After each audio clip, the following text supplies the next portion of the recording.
안녕하세요. 유튜브 사연에 울고 웃고 하는 애청자이자 아들맘이라고 해야 하나요? 제 소개를 어떻게 해야 할지 사연을 보내는 게 처음이라 많이 어색하네요. 양해 부탁드릴게요. 어쨌든 다시 제 소개를 하자면 평소에 여기에 올라오는 사연들을 보면서 통쾌함에 웃기도 많이 웃고 속상함에 같이 눈물을 흘리기도 했던 이 채널 덕분에 중년을 심심하지 않게 보내고 있는 애청자라고 소개하면 좋겠네요. 그런 제가 여기다 사연을 보내야겠다고 마음먹은 이유는 제게도 너무 황당하고 속 터지는 일이 생겼기 때문입니다. 예전에는 유튜브에 사연을 보내는 사람들을 보면서 아무리 이야기할 데가 없어도 그렇지 이런 데다 사연을 보내고 싶고 그러나 그랬거든요. 근데 막상 제가 그런 상황에 처하고 나니까 정말 말할 곳이 너무 없더라고요. 이걸 가족들한테 속 시원하게 말하자니 저희 가족들 사이에 일어난 일이니까 서로 심란한 상태고 또 친한 친구들한테 이야기하기엔 저희 가족 이야기니까 제 얼굴에 침 뱉는 것 같고 또 이건 내 이야기가 아니라 친구 이야기인데 하면서 운을 띄우면 그건 또 누가 봐도 제 이야기 같고 그렇잖아요. 그래서 지푸라기라도 잡는 심정으로 마지막으로 이곳에다 글을 써서 보내봅니다. 현명한 구독자분들께서 제가 이 어려운 상황을 어떻게 지혜롭고 슬기롭게 헤쳐나갈 수 있을지 많은 조언을 해주시면 제가 이 힘든 고비를 넘기는데 큰 도움이 되지 않을까 싶어요. 소개에서 간단하게 말씀드렸던 것처럼 저에게는 사랑하는 남편과 아들이 하나 있습니다. 저희 부부는 흔히 자수성가라고 하죠. 부모님께 많은 재산을 물려받았던 것도 아니고 저희가 정말 바닥에서부터 꾸역꾸역 고생을 하면서 올라왔거든요. 그래서 저희 부부는 서로에게 의지하고 있는 부분도 크고 그런 게 있어요. 또 졸부 같은 마인드가 아니라는 거 그거 안에는 확실하게 자랑할 수가 있네요.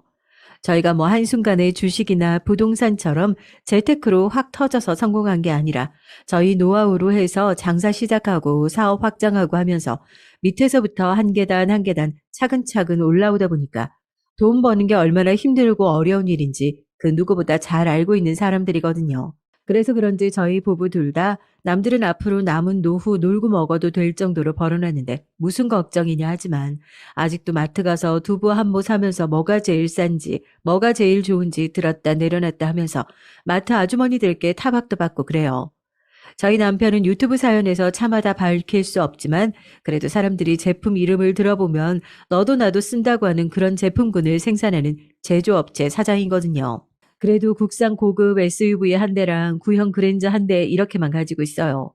뭐 어디 특별하게 가야 되는 일이 있으면 SUV 끌고 다니지만 정작 본인이 매일같이 출근할 때는 거의 구형 그랜저를 끌고 다니거든요. 지갑도 다 떨어진 거 들고 다니고 옷도 잘 안 사 입어요. 그렇게 검소하게 살고 있습니다. 그리고 제가 말씀드렸던 사랑하는 저희 아들답게 그런 거 크게 신경 안 쓰고 살아왔죠. 제가 아들이 어렸을 때부터 혹독하게 교육을 시켰던 보람이 있는 것 같아요. 엄마 아빠는 너에게 물려줄 거 한 푼 없으니까 너도 그런 헛된 기대할 시간에 네가 벌어서 네가 더 발전하고 성장할 생각을 해야 된다. 남들보다 배로 더 호되게 가르쳐 왔어요. 덕분에 아들도 어디 가서 1인분을 훌쩍 넘게 하고 있다는 이야기를 듣고 있는 것 같은데요. 남편 복에 자식 농사까지 성공했으니 저는 여자로서 할 수 있는 모든 즐거움은 다 누리면서 살고 있는 것 같다고 감히 자부할 수 있겠죠. 그런데 그런 제게 아들은 새로운 유형의 작은 시련을 들고 찾아왔습니다. 엄마, 나랑 결혼할 사람이야. 아, 만나서 반가워요. 나도 이야기 들었지만 실제로 보는 건 처음이라. 또 우리 승민이가 결혼 이야기를 너무 갑작스럽게 꺼내기도 해서 좀 당황스럽긴 하네요. 엄마, 우리 결혼해야 돼. 나 이 사람 책임지기로 했어. 이 사람 내 아이 임신했어. 엄마 곧 할머니 될 거야. 어느 날 갑자기 아들이 저에게 꼭 보여줘야 할 사람이 있다며 저녁에 약속을 잡아놓지 말고 손님을 집으로 초대하겠다고 하더라고요. 뭐 업무상 만나봐야 할 사람이 있더라도 늘 밖에서 약속을 잡는 아들이었기에 집으로 누구를 데리고 온다는 이야기를 들었을 때부터 어렴풋이 여자친구나 소개하겠구나 예상은 하고 있었는데 이렇게 갑작스럽게 결혼 소식과 임신 소식을 한꺼번에 듣게 될 거라고는 생각도 못했죠. 아, 이제 일단 몸은 괜찮은 거죠? 어디 뭐 아프거나 불편한 곳은 없고 일단 편하게 좀 앉아요. 아이도 있는 아가씨가 이렇게 불편하게 꿇어앉고 있으면 어떡해요. 부모님께서는 알고 계세요? 나도 너무 갑작스럽게 듣게 된 거라 내가 리액션을 제대로 하질 못했다고 너무 불쾌하거나 그러지 않았으면 좋겠네. 물론 나도 할머니가 된 게 너무 기쁘고 장하지만은 혹시라도 혼전 임신을 하게 된 것에 대해서 혼날까 싶어 무릎을 꿇고 작은 토끼처럼 바들바들 떨고 있는, 그게 제가 기억한 며느리의 첫인상이었습니다. 너무 가엾고 작아서 제가 보듬어 주어야 할 것만 같았죠. 저는 우선 저에게도 생각을 정리할 시간이 필요하다며 두 사람을 돌려보냈어요. 그리고 남편과 꽤나 긴 시간 동안 이야기를 했던 것 같아요. 이렇게 급작스럽게 결혼을 시키는 게 맞을까? 두 사람 다 준비가 너무 안 된 것도 사실이고, 나도 이렇게 갑작스럽게 소식을 듣게 되니까 판단이 잘 안 서요. 애부터 덜컥 가졌다고 해서 이 결혼 그대로 밀어붙이는 게 맞나 싶기도 하고요. 당신 생각 어때요? 애들 떠나서 두 사람이 좋다잖아. 자식 이기는 부모 없단 말이 딱 맞지 뭐. 우리 승민이 쟤를 어디서 어떻게 더 말리겠어. 당신이 입장 바꿔 생각해봐. 자기 애까지 가지고 있는 사람인데 우리가 반대한다고 해서 승민이가 옳았구나 하고 자기 와이프 내쫓을 그런 사람이야? 내가 만약에 내 아들을 그렇게 키웠다면 그건 내 아들 아니야. 나도 그건 잘못 키웠다고 생각해.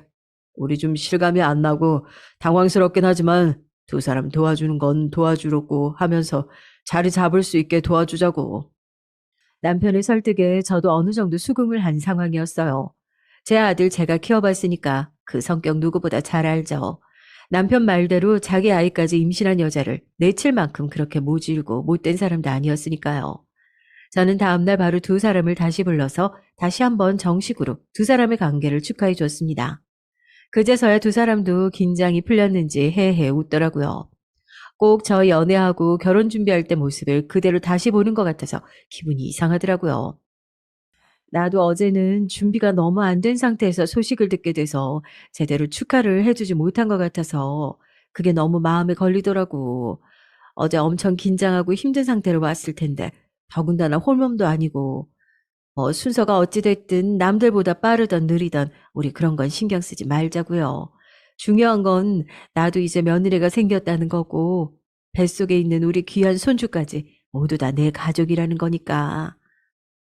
어머니 정말 감사합니다. 저도 앞으로 잘할게요. 아유, 잘하려고 노력하지 않아도 괜찮으니까 새 식구 앞으로 행복하게만 지내면 돼요. 이건 얼마 안 되지만 임신 축하 선물로 뭘 해야 하나 고민하다가 돈이라고 너무 성의 없는 선물이라고 생각하고 실망하지 말고, 아직 우리 새아가가 무슨 선물 좋아하는지 취향을 알아가는 과정이니까 이건 일종의 뇌물이라고 생각해줘요.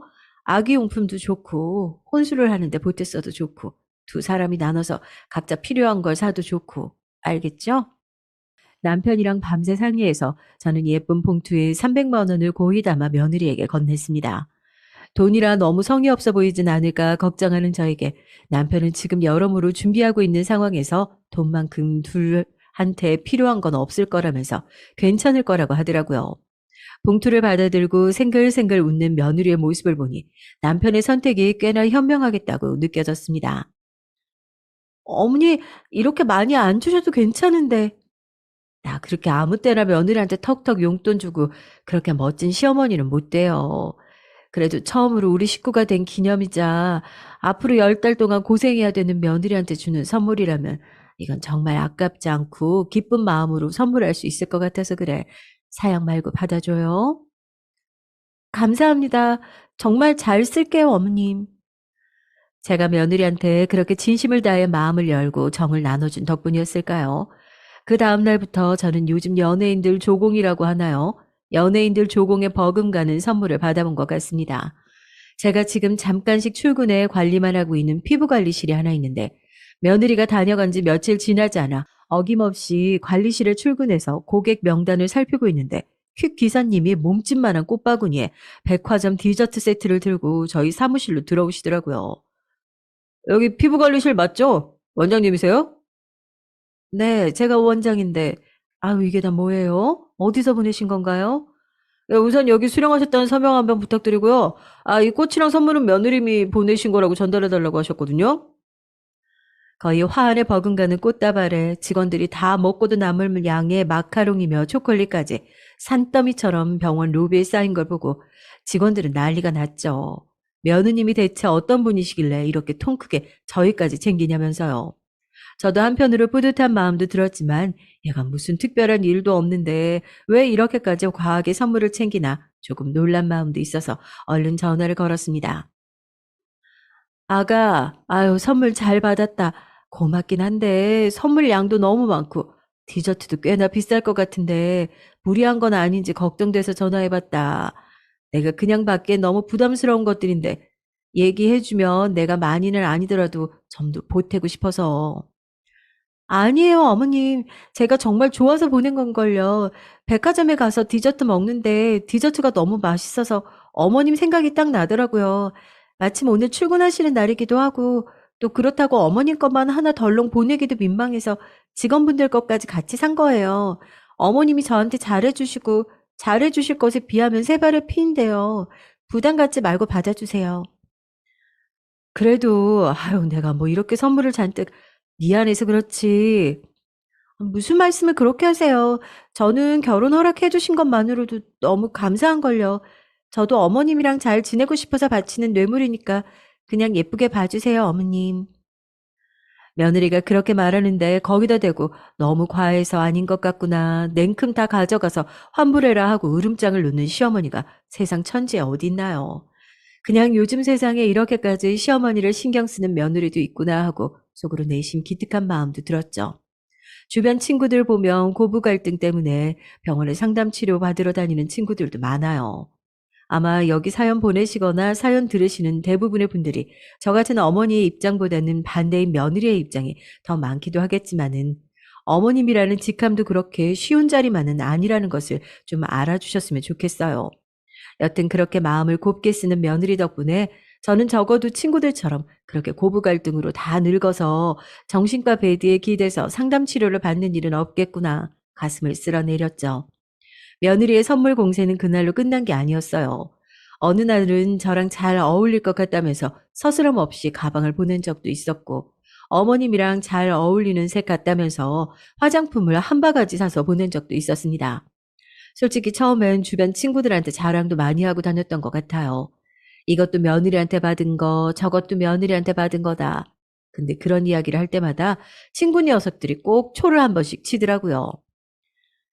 근데 너 그렇게 며느리 씀씀이가 너무 해프고 그래서 나중에 스트레스 받는다.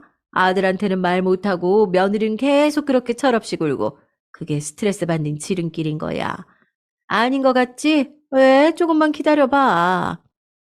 처음에는 친구들이 그런 이야기를 할 때 우리 며느리는 절대 그런 사람 아니다. 애가 성격이 좋고 착해서 어딜 가든 그냥 못 지나치고 나를 한 번씩 꼭 생각해주고 내 선물을 그렇게 챙겨가지고 온다 이야기했었거든요.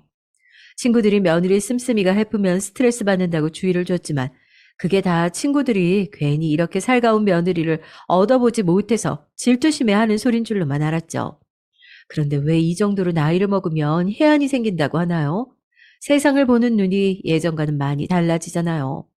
보이지 않는 것들이 보이고 통찰력이 생기고 제가 그렇게 저한테 열심히 하는 며느리를 보면서 이건 좀 아니다. 우리 며느리가 사실은 어딜 가든 그냥 못 지나치고 나를 챙기는 성격이라 남한테 보여주는 것에 지나치게 신경을 많이 쓰는 허영심이 강한 사람은 아닐까 의심되는 순간들이 몇 번 생기더라고요. 제가 처음으로 며느리의 실체를 의심하게 된 순간은 아들과 며느리의 결혼을 준비하면서부터였습니다. 상견례를 마치고 결혼식 준비를 하는 과정에서 자연스럽게 저는 결혼식을 어떻게 진행했으면 좋겠냐는 이야기가 나오더라고요. 사돈께서 어떻게 생각하실지 모르겠지만 하객으로 부를 사람을 추리는 것도 복잡한 부분이 있고 해서요. 사돈께서는 양해해 주시고 아들 며느리가 둘 다 괜찮다고 허락만 해준다면 서로 가까운 친지들만 모이고 요즘 유행한다는 스몰 웨딩으로 진행하는 것도 괜찮을 것 같습니다. 저희는 축의금도 되도록 받지 말자는 주의라서요. 아들 결혼으로 축의금 회수하고 싶은 마음도 크게 없고요. 그런데 그게 젊은 부부한테는 괜히 부담될 수도 있겠다 싶어서 혹시라도 저희 뜻을 따라준다면 축의금 부분으로 충당해야 하는 식대 같은 부분들은 저희가 다 부담은 해줄 생각이 있습니다. 아유, 저희도 그건 마찬가지예요. 불러야 될 사람도 그렇게 많지도 않고. 그렇게 양같듯이 잘 합의가 되고 있구나 했는데 갑자기 상견례 자리에서 내내 불편한 기색으로 앉아있던 며느리가 갑자기 저희 말을 뚝 끊더니 말을 이어가더라고요. 아니요, 전 승민 씨랑도 이야기했지만 스몰 웨딩은 하고 싶지 않아요. 결혼식은 인생에 단 한 번뿐이잖아요. 더군다나 전 승민 씨 아이도 가지고 있는 상태고요. 그렇게 조촐하고 초라한 결혼식을 올리고 싶진 않습니다. 거기다가 이건 저희 결혼식 아닌가요? 결혼식을 어떻게 하느냐는 저희가 결정하고 정하는 게 맞는 것 같습니다.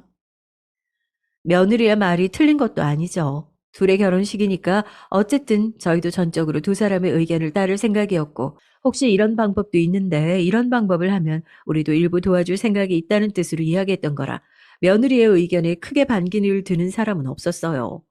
오히려 하고 싶은 결혼이 있으면 그렇게 해야지 다 같이 오구오구 해주는 분위기였죠.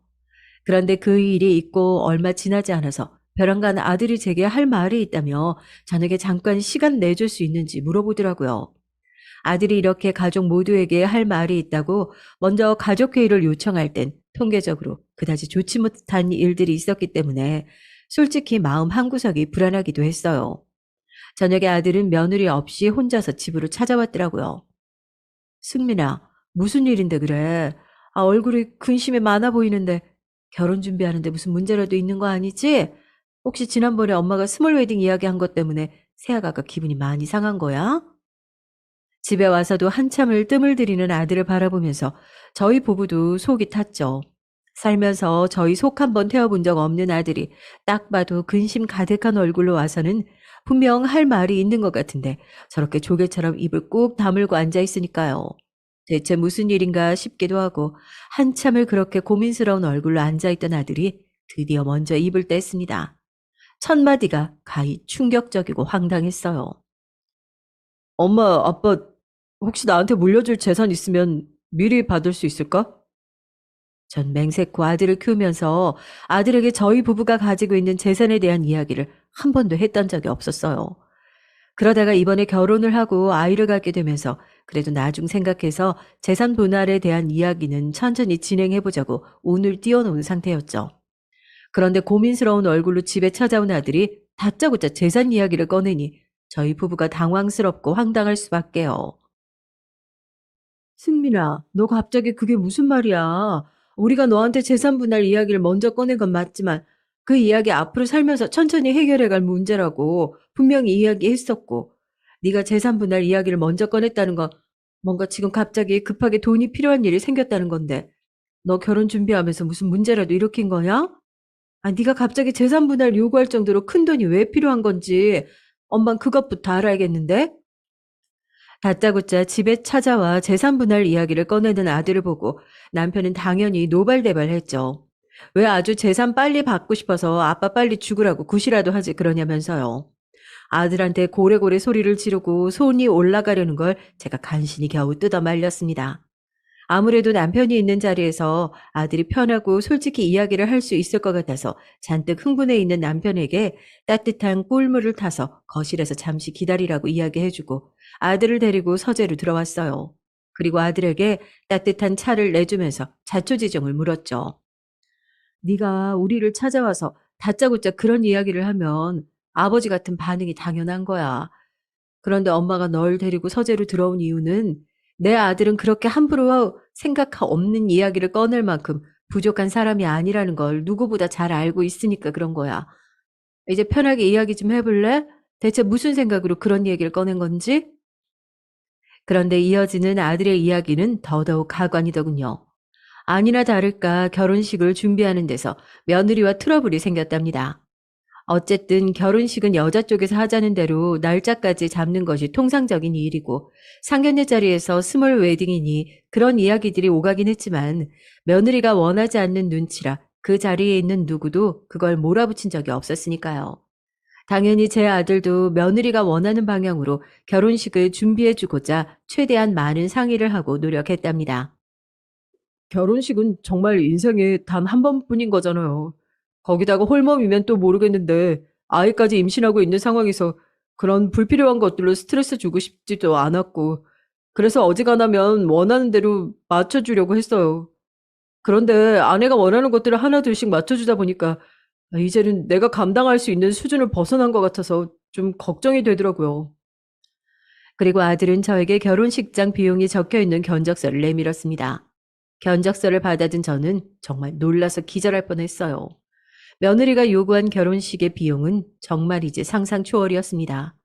웨딩드레스는 저도 듣도 보도 못한 프리미엄 라인을 요구해서 견적서에 찍힌 비용이 대여임에도 불구하고 어지간한 드레스의 구매 비용을 웃도는 가격이었고, 야외 결혼식장에 들어가는 생화의 양이 얼마나 어마어마한지 견적서만 보면 거의 재벌 결혼식장을 방불케 하는 규모더라고요. 아, 네가 어떤 마음으로 결혼식을 준비하고 있는 줄도 알고 있고, 또 새아가도 당연히 그날은 본인이 주인공인데 가장 예뻐 보이고 싶겠지. 그런 마음 이해 못하는 것도 아닌데, 그런데 사람들이 다 그런 생각을 안 해서 어느 정도 타협하고 조정해서 결혼식을 할까? 아니야. 너희 둘이 지금 월급 합치면 얼마나 되니? 그럼 그 정도 수준에 맞는 예산을 잡고 그 예산에 맞춰서 결혼식 비용을 조정하는 게 맞는 거야. 거기다 너 엄마랑 한 약속 있잖아. 그런데 오늘 와서 재산을 미리 양도해달라는 건 부모님과 한 약속 저버리겠다는 뜻으로 받아들여도 되는 거니?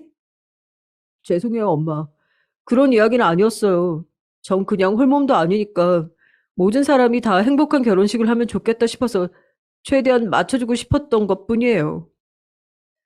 난 좋아. 너희가 이런 결혼식 하는 거 절대 반대하는 거 아니야.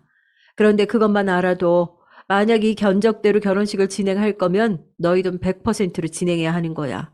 너희가 그날 화려한 주인공이 되는데 이러한 비용 들여야만 하는 거라면 엄마 아빠는 그 돈 투자해줄 의무도 없고, 솔직히 이 비용이 네가 봤을 때 합리적이라고 생각하니?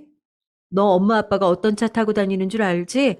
그 차가 얼마짜린 줄도 알고 난 다시 생각해봤으면 좋겠구나. 아들이 저와 남편과 결혼 전에 약속했던 부분이 있어요. 재산 분할 이야기가 나왔던 그때쯤이었을 거예요. 저랑 남편은 아무래도 사업체를 가지고 있기도 하고 부동산도 각자 이름 앞으로 가지고 있는 것들이 좀 되다 보니까 양도세나 이런저런 것들을 생각을 했을 때 조금씩 재산을 분할해 두는 게 나중에 세금 처리나 이런저런 면에서 유리할 것 같더라고요. 그런데 아들은 이제 막 결혼을 한 상태라서 아무래도 저희가 재산 분할을 바로 해주기엔 불안한 부분이 많았거든요. 저희가 바쁘게 일을 하는 통에 아들을 바로 옆에서 케어할 수가 없어서 저희 아들은 어렸을 때 시터님과 함께 외국으로 나가서 꽤 긴 유학 생활을 했었어요. 아직도 아들한테 미안한 부분이긴 하지만 자아가 형성되고 한참 부모의 손길을 받아야 할 나이에 유학을 하면서 혼자 외롭게 컸으니까 제가 생각을 했을 때에는 아직 조직 생활에 순응하는 방법이나 사람 사이의 관계에 부족한 부분이 아무래도 많다는 생각이 들거든요.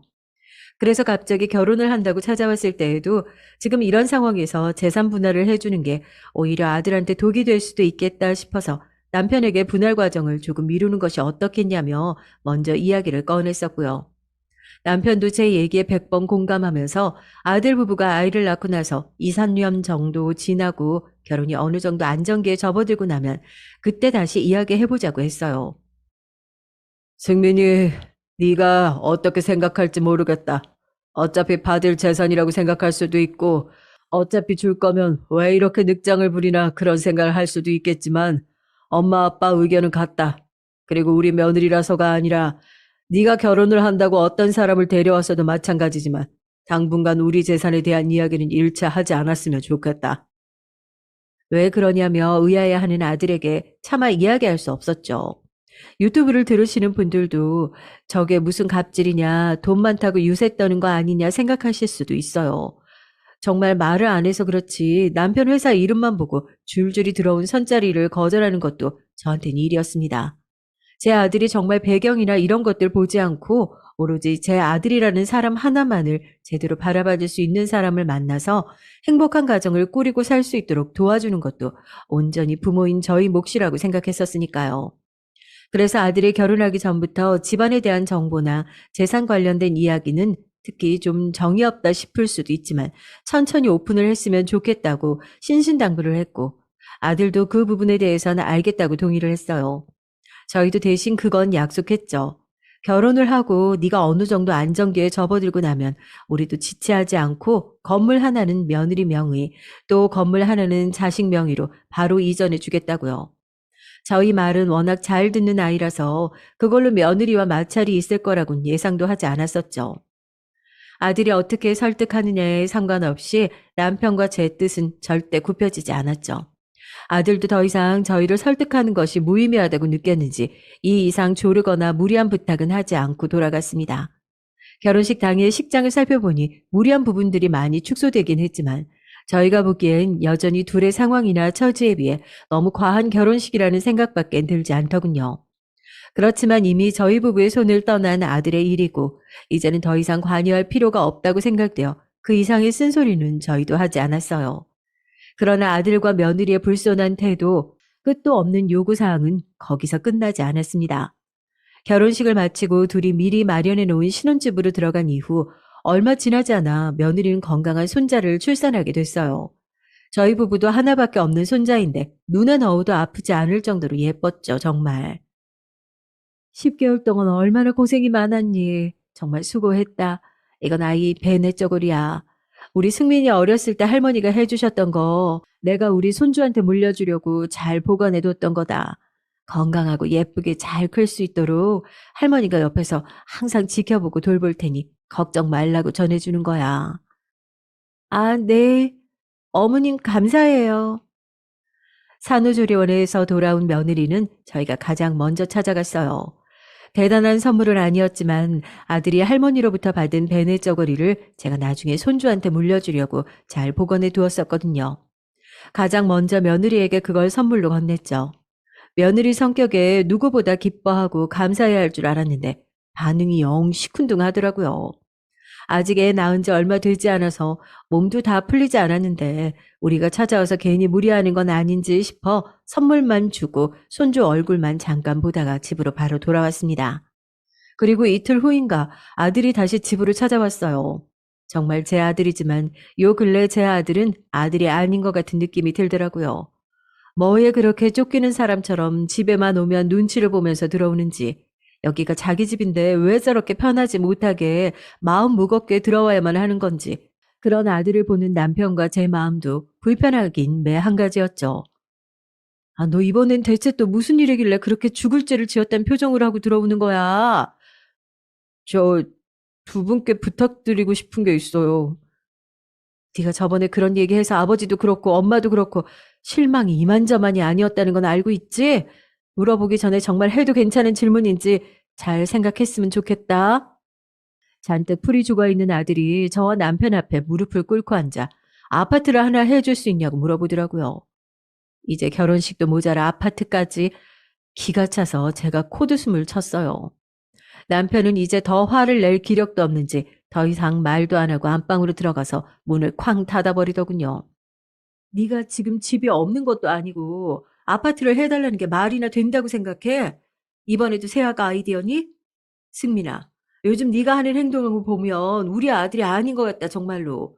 이게 한두 푼짜리 물건도 아니고 너 이 브랜드 아파트가 얼마나 하는 줄은 알고 우리한테 해달라고 이야기하는 거야? 한 번도 그런 적 없던 아들이 결혼을 하고 아기가 생긴 이후로 집에 찾아와서 그것도 매번 우물쭈물 제대로 말도 하지 못하고 이것저것 맡겨놓은 것처럼 요구하고 있으니 저희 부부는 대번에 이게 100% 아들 의견이 아닌 것을 금방 알아차렸죠. 아, 며느리가 지금 저희 보고 아들 보내서 원하는 거 요구하고 있는 상황이구나 하고요. 그런데 사연을 들으시는 분들께서도 이미 눈치채셨겠지만 저희 부부가 그렇게 호락호락하게 아들을 키우는 사람들이 아니거든요. 며느리 입장에서는 그만한 실망이 없었겠죠. 아들 낳아서 브랜드 아파트 한 채 턱 파니 받을 상상을 하고 있었는데 시어머니라는 사람이 애 낳았다는 소식 듣자마자 자기 남편 어렸을 때 입었던 베네 저고리나 가지고 뛰어온 걸 봤으니까 며느리 입장에서 봤으면 좀 기가 차기도 했겠네요. 그런데 저희 입장에서도 정말 기가 차지 않겠어요? 떡 줄 사람은 생각도 안 하는데 김칫국부터 마신다고. 마치 저희 돈이 시간 지나면 당연히 자기들이 물려받을 돈이라 생각하는 그 태도 자체가 너무 괘씸하더라고요. 그렇게 몇 번이고 아들의 부탁을 단호히 거절하고 돌려보내고 나니 그날부터 며느리의 태도가 묘하게 바뀌기 시작했습니다. 시작은 가족 모임이었어요. 저랑 남편의 생일이 일주일 정도밖에 차이가 나지 않아서 생일 핑계로 아이들을 너무 왔다 갔다 불러대지 말자는 생각으로 그 달에 한 번 정도만 가족들이 다 같이 모여서 식사하는 자리를 만들었어요. 식당 예약이나 술 준비 같은 부분들은 당연히 모임의 호스트인 저희 부부가 담당하고요. 조금 있으면 가족 모임 날짜가 돌아오길래 아들한테 전화를 먼저 했는데 바쁜 일이 있는지 전화를 받지 않더라고요. 세아가 바쁘니? 아, 네, 좀 무슨 일이세요? 평소 같았으면 아니에요, 어머님, 무슨 일이세요? 하고 살갑게 전화 받았을 며느리의 태도가 어쩐지 시큰둥하고 뚱해 보이더라고요. 무슨 기분이 안 좋은 일이 있나 싶을 정도였습니다.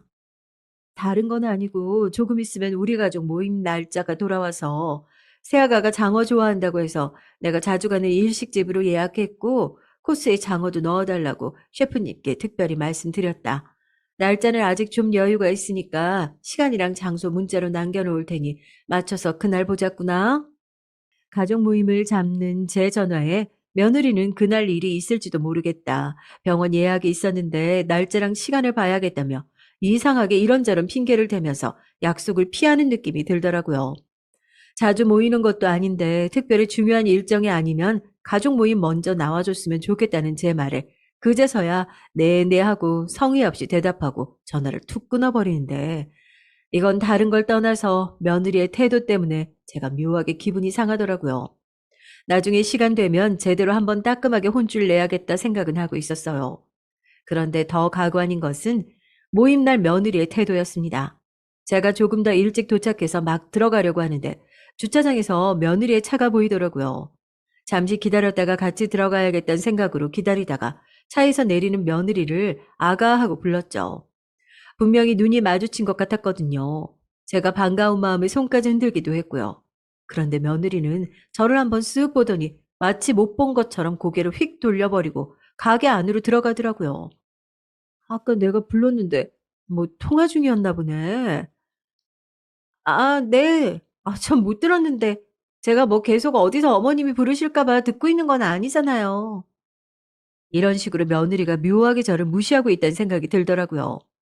제가 폭발하게 된 사건은 따로 있습니다. 아들이 어느 날은 집 앞에 택시를 타고 오길래 제가 먼저 물었죠. 아, 너 차는 어쩌고 택시를 타고 와? 아, 타고 있던 차가 완전히 퍼져버렸어요. 센터 들어가긴 했는데 이제 주행거리도 그렇고 슬슬 고장이 많이 날 거라고 해서 안 그래도 중고차 알아보고 있는 중이에요. 마침 남편이 가지고 있는 고급 SUV의 활용도가 너무 떨어지기도 하고 저희도 그렇게 큰 차보다는 세단이 낫겠다 싶어서 바꾸려는 생각도 하고 있었거든요. 그래서 제가 먼저 아들한테 아버지가 타시던 중고차 싸게 넘겨받는 게 어떠냐고 제안했죠. 아들도 흔쾌히 좋다고 했고요. 남편 차가 솔직히 그렇게 저렴한 차도 아니었고 저도 그래도 하나밖에 없는 아들인데 차 한 대 사주는 걸 아까워했겠어요. 남편 눈치도 보이고 하니 이거 어느 정도 타고 다니다가 장고장이라도 나서 센터 들어가게 생기면 그때는 아들 차를 바꿔줄 생각도 하고 있었죠. 그렇게 아들도 신이 나서 집에 돌아갔는데 그날 저녁에 갑자기 저한테 전화가 오더라고요. 며느리였어요. 아파트 사건 이후로 둘 사이가 이전보다 소원해지기도 했고 저도 또 그래도 시어머니인데 며느리라고 하나 있는 거 어딘가 마음이 상한 것 같이 그러고 있는데 신경이 안 쓰였겠어요. 그런데 먼저 이렇게 전화를 주니까 반가운 마음에 얼른 전화를 받았죠. 아가, 어쩐 일이야? 이 늦은 시간에 전화를 다 주고. 그런데 전화를 받자마자 대뜸 숨을 거칠게 몰아쉬던 며느리가 정말 다른 사람이라도 된 것처럼 정색을 하고 저에게 화를 쏟아내는 거 아니겠어요? 즐거운 마음으로 통화 버튼 누르고 전화를 붙잡고 있던 저는 놀라서 전화기를 바닥에 떨어뜨리기까지 했으니까 정말 말 다 했죠. 그렇게 꾸역꾸역 한 푼도 안 쓰시고 어디다 다 싸가지고 가시려고 하시는 거예요? 뭐? 너 지금 시어머니한테 그게 무슨 말버릇이야? 하나밖에 없는 아들 뭐 하나 해주는 게 그렇게 아까우세요? 아들이 뭐 해달라고 찾아갈 때마다 그렇게 문전박대를 하셨다면서요. 진짜 친아들이 맞긴 하세요? 친아들이 아닐 수도 있다. 이런 이야기를 수도 없이 많이 들어서 저도 설마설마 했는데 어머님 요즘 하시는 거 보면 정말 친아들이 아닐 수도 있겠다 싶더라고요. 정말 숨도 쉬지 않고 우다다다 저를 몰아붙이는 며느리의 목소리를 듣고 있는데 정말 눈앞이 캄캄하고 어질어질 하더라고요. 이게 내가 알고 있던 며느리의 모습이 맞나 싶기도 하고 전화를 잘못 건 게 아닌가 의심스러워서 통화를 하면서도 번호를 몇 번이나 확인했는지 몰라요. 아니, 네가 우리 집안을 어떤 식으로 봤는지 몰라도 난 내 아들 그렇게 안 키웠다. 그렇게 자기가 한 노력은 아무것도 없이 뻔뻔하게 맡겨놓은 것처럼 이것저것 요구하고 그런 식으로 아들 키운 적 단 한 번도 없어. 그렇게 요구하는 게 얼마나 부끄럽고 파렴치한 짓인지 충분히 깨달았을 줄 알았는데 오늘 너 통화하는 태도를 보니까 그런 마음을 알긴 택도 없을 것 같구나. 저도 지지 않고 쏘아붙였죠. 그런데 며느리는 정말 그동안 뭐가 그렇게 억울하고 마음에 많이 담아뒀었던 건지 정말 악을 쓰면서 저한테 대들더군요. 기가 막혔어요. 그렇게 안 키운 게 아니라 그럴 돈이 없는 건 아니고요. 무슨 이제 와서 그런 마음을 아내 만에 해주기 싫으면 싫다고 돈이 없으면 없다. 차라리 그냥 솔직하게 말씀을 하세요. 뭐 대단한 거라도 가르쳐 주시는 것 마냥 그렇게 훈수 두지 마시고 그렇게 빽소리를 지르고 전화를 끊어버리더라고요. 전화를 끊자마자 저도 너무 놀라고 황당해서 혈압이 올라 거의 혼절했던 것 같아요. 눈을 뜨니까 병실에서 남편이 걱정스러운 얼굴로 제 손을 붙잡고 있더라고요. 과로랑 스트레스가 좀 겹친 것 같대. 무슨 일을 그렇게 무리해서 하는 거야, 요즘? 여튼 다른 걱정 말고 좀 푹 쉬어. 네, 며느리랑 통화하다가 혈압 올라서 쓰러진 건데 졸지에 일을 너무 열심히 하는 워커홀릭이 되어버렸네요. 그렇다고 제가 먼저 며느리가 이랬다 저랬다 일러바치기도 어른이 돼서 아닌 것 같아 가만히 기다려보고 있었죠. 때가 되면 애들도 다 먼저 후회하고 사과를 하러 오지 않을까 해서요. 엄마가 아무리 나일론 환자여도 병원에 누워있는 건 맞는데 둘이선 병문안도 한 번 안 와볼 거니? 지금 둘 다 회사에 좀 바쁜 일이 있어서요. 이것 좀 마무리되면 찾아뵐까 했는데 그 전에 엄마가 먼저 태어날 것 같네요. 새아가는 별말 없어? 엄마, 이 사람 지금 갓난아기 보느라 하루에 쪽잠으로 3시간도 겨우 잘까 말까 하고 있어요. 더 이상 스트레스 주고 싶지 않아서 그래요. 엄마가 서운해도 어쩔 수 없어요. 저도 제 가족 먼저 신경 쓰는 게 맞잖아요. 나중에 제가 따로 찾아뵙고 인사드릴 테니까 조금 나중에 다시 통화해요. 아들한테 무슨 이야기를 한 건지 며칠 사이에 냉한 태도로 제 전화를 받는 아들의 모습에 여태까지 열심히 키운 보람이 이렇게 돌아오는구나 싶어 서운한 마음도 들었습니다. 그런데 어쩌겠어요. 아들 말이 100% 맞는 이야기죠. 자기도 이제 자기 가정이 생겼으니까 그 가정 먼저 신경 쓰는 게 맞다고요. 저도 서운한 마음이 들었던 건 제 남편의 수발을 받으면서 그렇게 마음을 달래고 있었습니다. 처음부터 크게 아팠던 건 아니니까 며칠 지나지 않아 빠르게 퇴원 수속을 밟게 됐어요. 그런데 퇴원 수속을 밟는 날 병원을 나서는데 저에게 한 통의 문자가 날아오게 됐고 저는 이 문자를 받고 그대로 다시 병원으로 돌아가 입원 수속을 밟을 뻔했습니다. 늙었으면 그냥 빨리 뒤지세요. 차마 입에 담기도 힘든 끔찍한 문자 내용을 보고 저는 길 한복판에서 소스라치게 놀라 비명을 지르며 핸드폰을 떨어뜨렸어요. 대충 문자가 어디서 온 건지 짐작가는 곳은 있었지만 설마 했죠. 그런 강 큰 짓을 할 정도로 나쁜 사람은 아닐 거다. 잘못 온 문자일 거다 굳게 믿고 있었거든요. 그런데 욕설이 가득한 문자 테러는 그날로 끝나지 않았습니다. 돈 많다고 유세 떨지 마. 남편 통장에 빨대 꽂고 기생하는 기생충 같은 할머니. 너 빨리 죽으라고 내가 매일같이 물 떠놓고 기도하고 있어. 등등 사연을 듣고 계시는 구독자분들이 보셔도 정말 끔찍한 말들 아닌가요?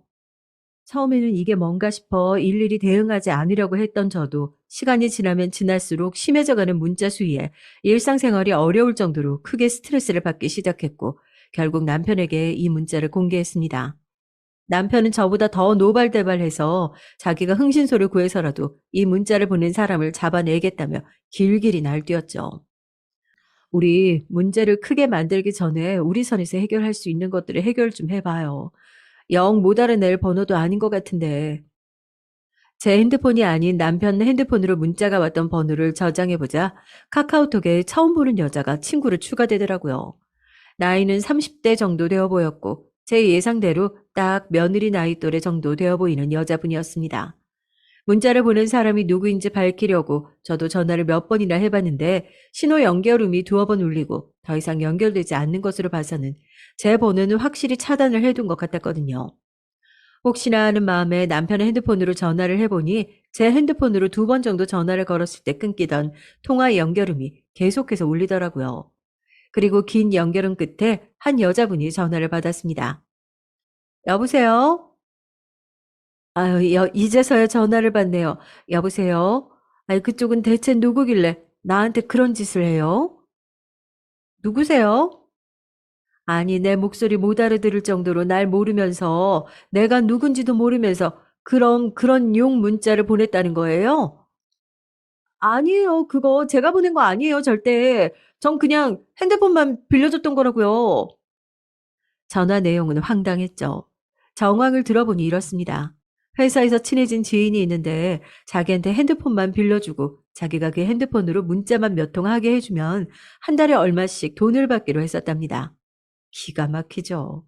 그래서 별 생각 없이 핸드폰을 빌려줬고 돌려받은 핸드폰에서도 문자 내역은 다 삭제되어 있어서 자기 핸드폰 번호로 해서 어떤 문자가 오고 갔는지는 전혀 알 길이 없었다고. 문자 내용에 대해서는 맹세코 모르는 일이라고 하더라고요. 그래서 그쪽한테 그 끔찍한 일을 부탁한 사람은 대체 누군데요? 아, 절대 말 못해요. 말하지 않는 조건으로 돈을 받기로 한 거라서. 여보세요. 아가씨, 지금 이게 얼마나 심각한 문제인지 아직도 눈치를 못 채서 하는 말 같은데, 지금 저 경찰에 가서 신고하기 전에 기회 주려고 전화한 거예요. 아시겠어요? 그럼 아가씨는 그냥 핸드폰 빌려줬으니까 아무런 정황도 모르지만 아가씨 핸드폰 번호로 나를 지속적으로 괴롭히는 문자가 왔잖아요. 이게 설마 아가씨한테 아무런 문제가 생기지 않을 거라고 생각했던 건 아니죠? 제 말을 들은 여자분은 그제서야 덜덜 떨며 본인에게 핸드폰을 빌려갔던 사람의 이름을 밝히더군요. 네, 다들 예상은 가시죠? 여자의 입에서 나온 이름은 제 며느리였습니다. 놀랍지도 않더군요. 어느 정도 예상하고 있었던 바니까요. 남편에게도 이 사실을 알리니 당장 두 사람을 이혼시켜야 된다면서 난리도 아니었습니다. 잘못은 며느리가 했는데 왜 엄한 우리 아들 호래비를 만들려고 하는 거예요? 나한테 다 생각이 있고 따끔하게 혼내줄 계획하고 있으니까 당신 가만히 있어요. 저는 오랜만에 다 같이 집에서 저녁을 먹자며 아들 부부를 집으로 초대했습니다. 며느리에게 전화하니 역시나 이런저런 핑계를 대면서 오지 않으려고 하더군요. 이번에는 꼭 해야 할 말도 있고 건물 양도와 관련해서 상의할 부분도 있으니까 특별한 일 있더라도 시간 쪼개서 이 약속 먼저 오도록 해라. 건물 양도요? 네, 시간 맞춰서 갈게요, 어머님. 건물 양도 얘기가 나오자마자 또 목소리가 싹 바뀌어서 냉큼 오겠다고 하는 며느리를 보니 정말 기가 차더군요. 그렇게 약속한 날 저녁이 되고 모든 가족이 모인 자리에서 저는 부동산 문서 대신 핸드폰을 꺼내 들었습니다. 제 핸드폰에 찍힌 문자를 보자마자 며느리 혼자만 사색이 되어서 안절부절 못하고 있더라고요. 이게 뭐야? 아, 무슨 용 문자가 이렇게 많이... 엄마, 이게 대체 무슨 일이야? 글쎄, 나한테 무슨 일이냐고 물어보기 전에 네 옆에 앉아있는 네 와이프한테 어떻게 된 일이냐고 묻는 게 조금 더 빨리 답을 들을 수 있는 길인 것 같은데? 제가 비웃음 섞인 목소리로 핸드폰을 며느리 앞에 탁 소리가 나게 내려놓으니 제 눈을 슬며시 피하더라고요. 대체 무슨 말씀을 하시는 건지 모르겠어요. 지금 이 문자를 제가 보냈다는 건가요? 어머님이 절 미워하시는 줄은 알았지만 이렇게 증거 없이 생사람 잡으시면 안 되죠. 증거? 증거야 차고 넘치지. 네가 돈을 주고 다른 사람 핸드폰 빌려서 문자 보냈다는 증거. 이 용 문자를 보낸 게 사실은 너라는 증거. 대체 무슨 증거가 필요하니? 그러자 며느리가 자리를 박차고 일어나서 오히려 저에게 큰 소리를 내더라고요. 상황을 이렇게 만드신 건 어머님이에요. 제가 뭘 그렇게 잘못했는데요? 다른 집 며느리들은 출산 선물이며 뭐며 해서 시부모님이 먼저 나서서 챙겨주시는데 어머님은 어차피 나중에 주실 재산도 주기 싫으셔서 그렇게 꽁꽁 들고 계시잖아요. 정말 죽을 거 아니면 안 주실 거잖아요. 이 말을 듣는 순간 저도 화가 나서 며느리의 뺨을 세게 올려붙였습니다. 그리고 손주와 며느리 명의로 작성된 양도 증서를 식탁 위에 내던졌죠. 양도 증서를 천천히 확인하던 며느리는 떨리는 목소리로 이게 뭐냐고 되물었습니다. 그게 뭐냐고? 너한테 양도해 주려던 건물이지. 어떻게 나오나 보려고 기다렸더니 이제야 본색을 드러내는구나. 이런 애인지도 모르고 냉큼 넘겨줬으면 앞으로 내 남은 인생이 얼마나 불행해졌을지 안 봐도 뻔하네. 이제 이 건물이 다시는 네 이름 앞으로 돌아갈 일 없으니까 당장 내 집에서 나가. 너도 당장 네 와이프 챙겨서 나가. 어머니, 정말 몰랐어요. 제가 너무 죄송해요. 어머님 한 번만 화 풀어주시고 제 얘기 좀 들어주세요. 네? 거의 바닥에 엎드려서 싹싹 빌고 있는 며느리는 아들 손에 이끌려 집으로 돌아갔습니다. 참, 돈이 뭔지 싶더라고요. 그날 이후로 계속해서 걸려오고 있는 며느리의 전화를 싹 다 씹고 있는 중입니다. 자기가 잘못했다며 양도를 다시 고민해달라고 비는데 또 자기 것이 되었을 때 얼굴색을 어떻게 싹 바꿀지 알고 제가 그런 위험 부담을 왜 하나요? 남편은 그래도 한 식구가 된 사람인데 적당히 화를 내다가 풀어줘야 하지 않겠냐고 이야기하는데 구독자님들은 어떻게 생각하시나요? 제가 며느리 이대로 용서해도 될까요? 안녕하세요. 저는 서울 강북 지역의 어딘가에서 거주하고 있는 평범한 직장 여성이에요. 저는 지난 한 해를 돌아보면 스스로가 참 파란만장했고 부끄러운 순간들이 많았습니다. 제가 인맥 자체도 넓지 않지만 저희 모든 지인들과 가까운 친구들에게 전혀 알리지 않은 일이 한 가지 있었습니다. 모든 주변 사람들을 속이고 은폐했던 그 일. 아무도 내막을 모르는 일이 저에게 있었는데 고해성사라도 해보는 기분으로 여기 유튜브 사연에 적어봅니다. 일련의 흐름들을 말씀드리기 위해서는 필수적으로 저희 어린 시절 배경부터 설명드려야 될 것 같아요. 저는 외동딸이었습니다. 그리고 저 초등학교 때 부모님께서 이혼을 하셨어요. 애틋한 가족끼리의 추억 같은 게 없기는 했어도 저는 어렸기 때문에 그게 어떤 집안의 분위기인지 몰랐습니다. 세상을 뭐 알기를 해야 보는 눈이 있고 나이가 좀 차야 다른 집안하고 비교라도 해봤을 텐데 그때는 그런 게 전혀 없었죠. 그래서 저의 엄마 아빠가 이제 함께 살지 않게 되었다는 그 결정이 당시에 이해가 가지 않았습니다. 두 분이 무슨 이유로 이혼을 하셨는지도 몰랐어요. 그냥 서로가 안 맞았다고 그래서 각자 갈 길 간 것이라고만 한 게 지금까지 살면서 들은 부모님의 이혼 사유의 전부입니다. 아빠는 집 근처에 공장을 다니고 계셨고 엄마는 그냥 전업 주부셨어요. 이건 나중에 안 것이지만 저희 가족이 원래 살았던 작은 방 2칸짜리 아파트는 엄마가 갖기로 하셨고 그 대신에 아빠가 돈을 지급받으셨다고 합니다. 저는 영문도 모른 채 그저 똥꼬발랄하게 뛰어놀던 방학 도중에 엄마와 이별을 해야 했고 그 집에서 나와야만 했어요. 두 분 중에서 아빠가 저를 데려가기로 하셨기 때문이죠. 어렴풋이 기억나는 건 엄마가 저 맞기 싫다고 아빠한테 계속 짜증을 내셨던 것 같아요. 아, 왜 똑바로 확답을 안 해주는 건데? 솔직히 당신이 책임져야 되는 거 아니야? 내가 키우면 앞으로 나는 어떡하라고? 저는 엄마가 심한 짜증을 낼 때면 방 안에서 그걸 다 듣고 있었습니다. 안 듣고 싶어도 소리가 방문을 타고 다 넘어왔어요. 당시에는 의미도 모른 채 심장이 쿵 짓눌리고 괜히 엄마의 눈치를 살피기도 했었는데 지금 돌아보면 어렸던 때라도 본능적으로 알았던 것 같아요. 엄마는 나를 원하지 않는구나. 나를 필요로 하지 않는구나. 이 생각을 하고 말았던 것이죠. 저는 아빠와 함께 다른 지역에 있는 할아버지 할머니 댁으로 가서 새로운 생활을 시작했어요. 저를 가볍게 여겨주신 할아버지와 할머니께선 참 마음을 많이 써주셨죠. 제가 나이 들면서 성격이 완전히 바뀌었는데 어렸을 적에는 천방지축에 왈가닥인 기질이 강했거든요. 집중력도 약해서 밥을 잘 먹고 있다가도 갑자기 허공을 보면서 노래를 불렀고 학교 숙제를 하다가도 갑자기 소리를 지르며 온 집을 뛰어다니는 어린이였죠. 하루아침에 집으로 들이닥친 손녀를 보시느라 두 분께서 얼마나 노고가 많으셨을지 나이가 들수록 죄송하고도 감사한 대목입니다. 아빠는 노가다를 다니시느라 바빴어요. 이때가 한창 몸을 정말 간다는 표현이 맞을 정도로 한 몸 갈아바쳐서 돈을 벌어 오셨던 시점으로 짐작이 됩니다. 아직 젊을 때 되도록 많이 땡기시겠다는 각오로 노가다판을 전전하셨죠. 할머니, 아빠 오늘도 안 와? 돈 벌러 멀리 갔어? 니네 아빠 돈 벌러 갔어. 저기 멀리 가서 딸내미 맛있는 거 사주고 예쁜 옷 입혀주겠다고 지금 돈 벌고 있다. 왜? 나는 사달라고 아빠한테 한 적 없는데. 난 부탁 안 했는데. 아빠 왜 멀리 간 거야? 이거사, 네가 언제까지 이렇게 어린애로만 있겠어? 너 크면 돈이 더 들어갈 거 아니야. 이번에는 좀 걸린다니까 괜히 아빠 타령 해대지 말고 밥이나 잘 먹고 있어.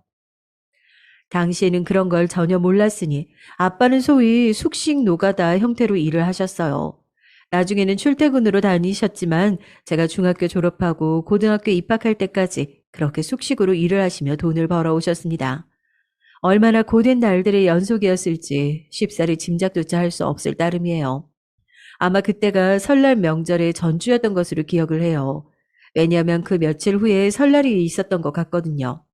밤새 내렸던 눈으로 온 세상이 하얗게 뒤덮여 있던 아침, 저는 일어나자마자 집 근처에서 혼자 눈덩이를 굴려서 눈사람을 하나 만들었어요. 기껏 끼고 나온 털 장갑도 소용없이 손이 차갑게 얼어버렸고, 할머니한테 잔소리 듣기 전에 얼른 집으로 올라가야겠다고 생각을 했죠. 아파트 통로 입구로 들어가면서 문득 뒤를 돌아봤는데, 저기 멀리서 어떤 아줌마가 주차장에 차 옆에 서서 제 쪽을 바라보고 있는 것 같은 거예요. 복도형 아파트 1층 집이라서 저는 현관까지 가는 길에 복도를 지나며 다시 그쪽을 봤는데, 아직도 그 아줌마가 제 쪽을 분명 쳐다보고 있는 것 같은 그런 시선이 얽힌 듯한 느낌을 받았습니다. 순간 무서워져서 얼른 집 안으로 뛰어들어갔죠. 너 아침밥 먹을 때가 한참이나 지났는데 어디를 쏘다니다가 와. 세상에. 아, 옷 더러워진 것 봐라. 이것 봐, 이거. 할머니, 나 근데 집에 들어오다가 이상한 사람 봤다? 무슨 아줌마가 엄청 멀리서 나 쳐다보고 있었어.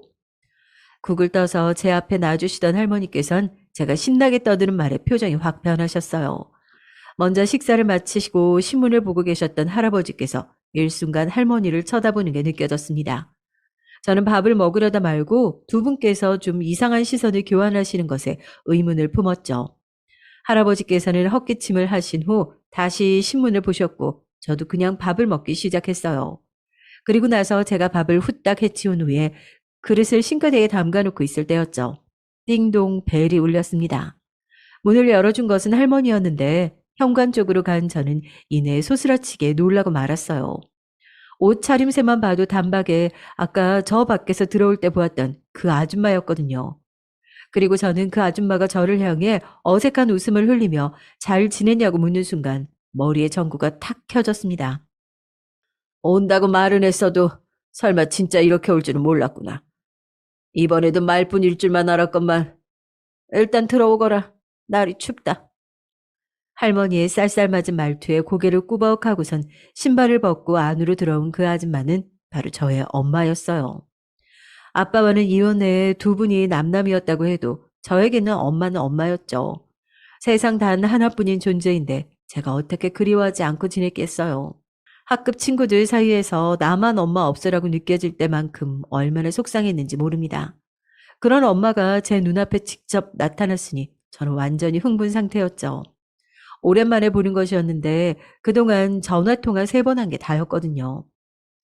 이렇게 중학교 들어가는데 작게나마 제가 마음 써주고 싶어요. 그래서 염치불구하고 이렇게 찾아왔습니다. 엄마의 말을 듣고 보니 어쩐지 손에 쇼핑백을 들고 왔더라고요. 3개 중에 2개를 저한테 엄마가 내밀어 줬어요.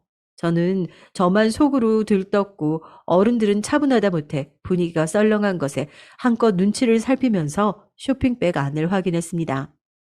어른들끼리의 대화가 시작되자 그 틈을 타서 선물이 뭔지 살펴봤죠. 예쁜 코트랑 후드 집업이었어요. 후드 집업 상판에 제가 진짜 좋아하는 메이커의 로고가 크게 새겨져 있는 것에 너무 기뻐서 속으로 비명을 질렀죠. 이런 걸 알아주더니 역시 엄마였습니다. 네, 그럼요. 그때 말씀드렸던 그분하고 결혼해서 잘 살고 있어요. 제가 지금 임신 초기예요. 그때 저의 귀에 들려온 엄마의 목소리, 그 내용에 저는 실망에 잠기고 말았습니다. 저의 들떴던 마음은 삽시간에 식어버렸죠. 할머니는 시종 일관 굳은 안색으로 초연하게 계셨는데 할아버지께서는 엄마의 그 말을 들으시자마자 몹쓸 년 같으니 네가 그러고도 엄마냐? 이렇게 말씀을 남기시고는 일어나셔서 방으로 들어가 버리셨습니다. 엄마의 표정을 살폈는데 상처받거나 그런 기색은 아니었어요. 그저 무덤덤하게 할머니와 이런저런 대화를 짧게 이어갔을 뿐입니다. 저는 내용물을 살펴본 쇼핑백을 다시 가지런히 옆에 둔 채 가만히 있었어요. 이윽고 엄마가 외투 안주머니에서 하얀 봉투를 꺼내 할머니에게 건네주었습니다. 그것을 받아든 할머니께서 작게 한숨을 내쉬는 게 옆에 앉은 저에게도 고스란히 전달됐죠. 저도 저에게 돈이라는 것을 바로 알아차릴 수 있었어요. 엄마와의 짧은 재회는 그것으로 끝이었습니다. 이만 가보겠다며 일어난 엄마를 할머니는 잡지 않았고 저는 그 사실에 울컥했어요. 엄마가 신발을 신고 현관문을 여는 동안 저의 심장이 세차게 뛰었죠. 저는 결국 할머니의 부름도 무시하고 방금 나간 엄마를 따라 집을 나섰습니다. 엄마, 왜 이대로 가? 이제 또 언제 오는데? 우리 다시 볼 수 있어? 주차 구역 쪽으로 가다가 멈춘 엄마의 얼굴에 난색이 어려져 있었어요. 그러나 당시에 제가 신경 쓸 수 있는 건 아니었죠. 난 엄마 사는 것도 모른단 말이야. 엄마, 나 데려가면 안 돼? 할머니, 할아버지랑은 말도 안 통하고 아빠는 돈 벌러 나가면 며칠씩 안 들어온다고. 나 혼자만 말이야. 지금 나 데려가. 저는 급기야 떼를 쓰면서 엄마의 팔을 붙잡았어요. 그러자 엄마가 저의 손을 떼어내는데 표정이 변해 있었습니다. 기껏 너 생각해서 마지막으로 보러 왔더니만 너 이렇게 망칠 거야? 마, 마지막? 나 이제 엄마 못 봐? 내가 너를 다시 왜 보니? 그래도 너 생각해줘서 너 중학교 입학 전에 한번 와본 건데 나한테 뭘 더 바라는 거야? 어? 왜 기껏 베풀어준 호의에 감사할 줄도 모르고 그 이상을 기대하냐고. 데려가 달라느니 하면서 나한테 뭐를 바라지 마라. 너는 네 아빠랑 사는 거지. 나랑은 이제 인연 없어. 영원히. 그때까지 살면서 받은 충격 중 단연 최고였습니다. 저는 마지막 엄마가 저를 내려다보던 그 시선에서 애정이나 미련을 읽어내지 못했어요. 지금 떠올려 봐도 마찬가지입니다. 그 점이 바로 제가 엄마라는 존재에게 정을 떼어내는데 혁혁한 공을 세웠다고 봅니다. 시간이 지날수록 엄마의 그 마지막 말과 표정이 생각났고 점점 더 속에 화를 쌓아두게 됐죠. 저는 남이 아니라 엄마의 자식이고 딸인데 호의? 어떻게 그런 말을 할 수가 있었죠? 이해가 안 되기도 하고 사랑받지 못했으면 선택받지 못했다는 자괴감 또한 들었습니다. 저의 성격 형성에 정말 이 일이 큰 영향을 끼친 것 같네요. 저 중학교 때 고모로부터 똑같은 이유로 몇 번 잔소리를 들었었어요. 애가 우중충하다고요. 전 그 이전까지는 그런 비슷한 소리조차 들어본 적이 없었는데 말이죠. 엄마를 제 안에서 그렇게 떠나보내고 나서 아빠와 남은 인생을 살아가야 한다는 걸 오롯이 인지하게 됐던 것 같아요. 마침 그때부터 제가 머리 좀 컸다고 부를 만한 시기이기도 했고요. 그런데 애석한 점은 아빠가 노가다 일을 하시느라 제가 원하는 공감대와 거리가 먼 분이셨으며 유대감도 그다지 쌓지 못했다는 것이었죠. 예를 들어 저 중학교 때 학교 축제에 참여하게 되어서 그거 준비하고 있으면 아빠는 아, 그래? 아빤 그런 거 몰라. 학교 축제가 뭘 하는지 뭐 하면서 노는 건지 기억도 안 난다. 이렇게 너스레를 떠는 사람이었습니다. 제가 학업 스트레스를 토로할 때면 아빠는 있지. 원체 공부가 흥미가 없었어. 지금도 봐. 엉덩이 딱 붙이고는 못 있으니까 밖으로만 돌면서 일을 하잖냐. 아유, 우리 딸은 아빠 이런 거 안 닮았나 봐. 이런 영양가 없는 반응을 했어요. 그때 사춘기여서 저는 그런 아빠가 마음에 안 들었죠. 속으로는 저러니까 엄마가 떠났지. 멋이라고 없는 남자니까 이런 생각도 하고는 했습니다. 힘들고 매번 삭신이 쑤시는 일이지만 땀 뻘뻘 흘려도 내 새끼 먹여 살릴 생각만 하면 싱글벙글 웃음이 지어진다는 아빠. 그런 말을 들을 때면 낯간지럽다고 저는 얼굴을 굽였지만 내심 애틋하고 뭉클했어요. 언제부턴가 민망해서 애정 표현을 저는 겉으로는 안 하게 되더라고요. 그리고 제가 고등학교에 올라갔는데 그때 일이 생겼습니다. 아빠한테 여자가 생겼어요. 이때부터는 숙식 노가다 안 하시고 집에서 출퇴근하면서 일을 다니셨죠. 그러면서 만나신 건지 아니면 만났기 때문에 근무 형태를 바꾼 건지 그 인과관계까진 제가 모르겠네요. 아빠가 나이가 들어서 그러나 예전보다 좀 멀끔하게 단정하게 다니시는 것 같다고 생각을 했었는데 이유가 있었던 겁니다. 나보다 한 살 아래인데 정말 생각이 깊어. 그래서 나는 나보다 누님이신 것 같다고 처음에 너스레를 떨었다니까. 안 해본 게 없는 게 사람이야. 인력소에서 정말 가진 일을 다 했대. 그 각종 청소, 방수, 도배 이런 거 싹 다 해봤고 타일 보조까지도 나가봤대. 이거 엄청난 거거든. 진짜 인재도 인재인데 노력이며 끈기며 정신력이 뒷받침되어야만 할 수 있는 거야. 아들 하나 딸 하나 이렇게 있는데 어느 날 아빠가 저 앉혀놓고 구구절절 말을 시작하는데 제가 정말 어이가 없어서 입이 떡 벌어졌죠. 듣고 있다가 놀란 심정 그대로 아빠의 말을 끊었습니다. 그래서 그 얘기 지금 왜 나한테 하는 건데 뭐 어쩌자고. 아빠가 사귀든지 말든지 마음대로 해. 근데 뭐 재혼한다거나 그런 황당한 소리만 안 했으면 좋겠어. 어? 왜? 왜? 아, 우리 딸은 그런 생각 없어? 새로 엄마가 생긴다거나. 아니, 아니다. 그냥 한번 만나나 봐줘라. 정말 괜찮은 사람이니까 우리 딸도 분명히 좋아할 거야. 아, 진짜 왜 이래, 아빠. 아빠 혼자 살아? 내 생각은 안 해? 나 지금 이 집구석에서 어떻게든 혼자 아등바등 하는 거 안 보여? 대학 잘 가보려고 애쓰는 거 아빠는 보이지도 않냐고. 나 지금 입시 생각만으로도 미칠 것 같은데. 아빠라는 사람은 여자 만나서 나 신경 쓰이게 하네? 아, 대단하다. 그냥 아빠가 알아서 해. 내 의견 뭐가 필요한데? 안 필요하잖아. 이혼도 멋대로 해놓고. 그러면서 이제 와서 뭘 내 의견을 묻는 척을 해. 아빠의 표정이 순간 멍해졌어요. 저는 한창 예민해져 있을 때 새로운 환경을 받아들일 준비가 전혀 안 되어 있었어요.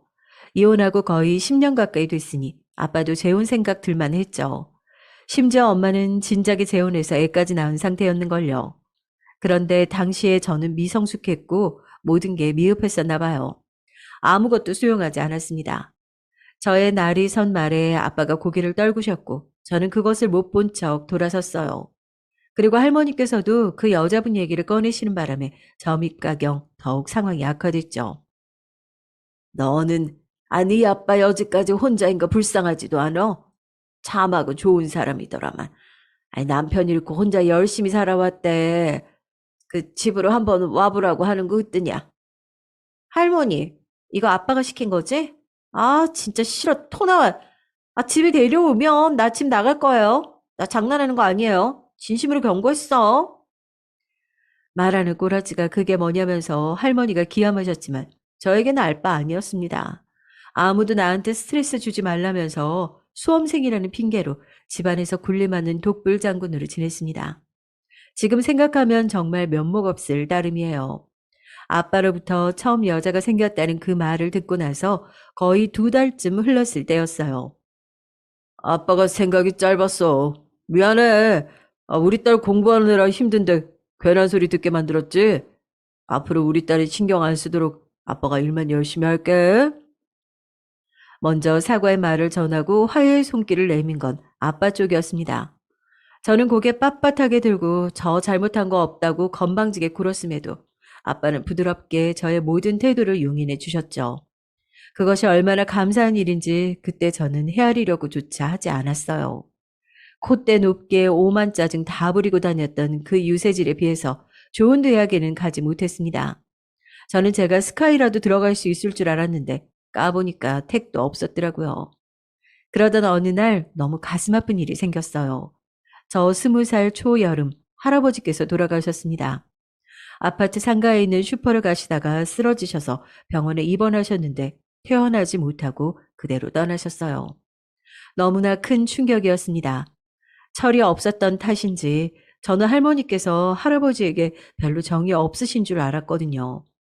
늘 오래 봐서 지겹다, 늙어서 징그럽다, 영감탱이는 식충이다 이런 말씀들을 달고 사셨거든요.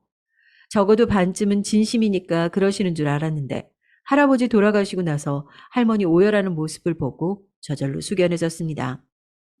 나도 가야지. 아유, 내가 나 혼자 남아서 이제 뭘 하겠어. 이봐요, 당신. 먼저 떠나면 후련해. 좋아요. 나보다 먼저 당신이 갔으니 그 짝에서 내 자리까지 잘 살펴놓고 기다리고 계시오. 나 곧장 곁으로 갈랍니다. 한참 우시는 할머니께서 갑자기 초연한 얼굴이 되어 이렇게 말씀하시는 것에 집안 가족들 모두 다 놀라서 그런 말씀 마시라며 할머니 말리고 전부 울고 난리도 아니었습니다. 저도 그 모습 지켜보면서 뜨거운 눈물이 났어요. 저는 누군가의 죽음이라는 것 자체가 처음이었으니까요. 기분이 정말 이상했습니다. 장례식 이후 아빠에게 넌지시 물어봤죠. 아빠, 전에 만났던 분하고는 어떻게 됐어?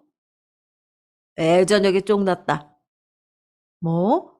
정말, 그럼 아예 헤어진 거야? 아이, 시기가 지났지, 이제는. 앞으로 나는 우리 딸만 있으면 돼. 그러면 행복해.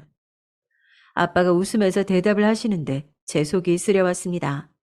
성인이 되어서야 할아버지의 죽음을 겪고 나서야 보이더라고요. 아빠의 웃는 얼굴에는 슬픔, 씁쓸함 같은 게 담겨져 있다는 거요. 할아버지께서 돌아가시고 나서 아빠도 심경의 변화가 있으셨던 것 같았습니다. 딸, 서프라이즈 소식 있다. 아빠 오늘부로 담배 끊었다. 갑자기 담배를? 갑자기 금연을 선언하신 거예요. 현장 일 다니면 무조건 담배를 피울 수밖에 없다고 그러셨던 분인데요. 너무 오랫동안 담배를 달고 사셨고 나이 드시면서 흡연량이 남아 줄여가고 계셨는데 할아버지의 부고 이후로 아예 딱 끊겠다고 하셨고 실제로도 그 약속을 지키셨습니다. 집에서는 절대 안 피우셨지만 사람 몸에 남은 그 담배 잔향이 항상 느껴졌었는데 아빠가 금연하시니까 저도 좋더라고요. 저는 아빠가 다니는 그 노가다 현장 일이 무엇인지 잘 몰랐어요. 친구들한테 나는 엄마도 없고 아빠는 노가다 뛰어서 할머니, 할아버지랑 산다는 제 소개가 올곧게 되지 않았던 걸 보면 내면에서 약간의 창피함을 가지고 있었던 것 같아요. 늘 흐지부지하게 말하면서 대화 중에 아빠에 대한 주제가 나오면 피해버리기 일쑤였죠. 아빠가 딸인 저의 그런 면모를 왜 모르셨겠어요. 그래서 서로 아빠 노가다 얘기는 안 꺼내고 살았습니다. 제가 성인이 되고 나이가 좀 차면서부터 누그러졌죠. 저번에 내가 말했나? 현장에 너만한 나이 또래 녀석이 나왔더라고. 우리 딸이랑 나이 비슷해 보이는데 몇 살이냐고 물어보니까 너보다 3살 위더라. 취업 공부하다가 때려치고 돈 벌러 왔다고 하던데 요령 안 피우고 힘 잘 쓰더만. 그 녀석이 어제 생일이라 그러더라고. 그래서 어제 아빠가 좀 늦은 거야. 생일이라는데 어디 그냥 보내면 쓰겠냐? 회식 끝나고 다 같이 빵집 가서 제일 큰 케이크 달라서 생일 노래 들려주고 보냈지. 건실한 녀석 여자친구도 있다더라. 우리 딸은 어디서 남자친구 안 사귀나? 아, 뭐래. 내가 알아서 해. 그래, 그래. 알아서 천천히 만나. 아이, 이왕 안 만나도 되고. 우리 딸 시집 보내기엔 사내놈들 다 별로야. 아, 진짜. 초를 치세요, 초를 쳐. 재벌가 남자 물어올 테니까 딱 기다려.